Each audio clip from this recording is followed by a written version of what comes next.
Seconde partie de la biographie d'Alexandre Grothendieck.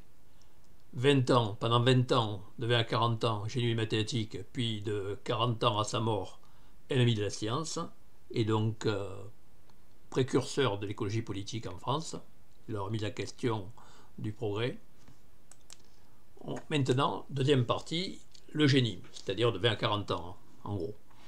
Et donc, vous le voyez là, en train de professer. Et de 1952 à 1954, il est professeur invité à Sao Paulo. Et puis ensuite, donc il cherche à se caser, si je puis dire.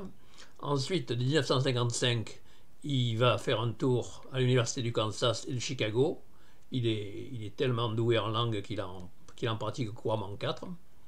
Et puis, en 1956, il est, comme la France se rend compte qu'il va être recruté ailleurs, en particulier aux États-Unis, vu son talent en mathématiques, il est recruté au CNRS comme maître de recherche.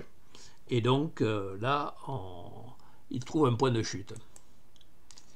En 1958, on fait pour lui spécialement un institut des hautes études supérieures, qui est une sorte de mini CNRS pour lui spécialement, parce qu'en réalité, il est apatride. Donc il n'est pas français, et donc il ne peut pas être fonctionnaire à cette époque. Donc on lui fait un petit institut sur mesure pour utiliser, et c'est grâce à un industriel mathématicien qui était fou de mathématiques et qui s'est rendu compte de la valeur de Grothendieck. Et donc qui a poussé au maximum, avec une partie de ses moyens personnels d'ailleurs.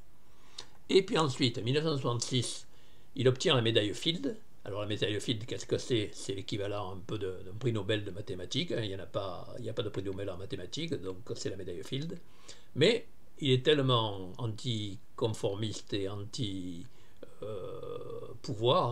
et anti-honneur qu'il refuse d'aller la chercher, d'autant plus que ça se passe à Moscou et qu'il n'est pas question pour lui de remettre les pieds à Moscou, vu ce qui est arrivé à son père.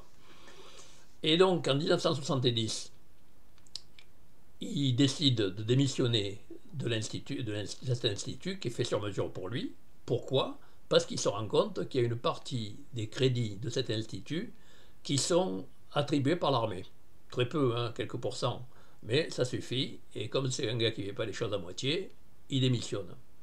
Et il obtient ensuite, en 1973, la médaille Émile Picard, dont il se sert, que vous voyez ici d'ailleurs, et qui se sert pour casser des noix, qu'il trouve très utile à ce niveau-là, c'est de l'humour évidemment.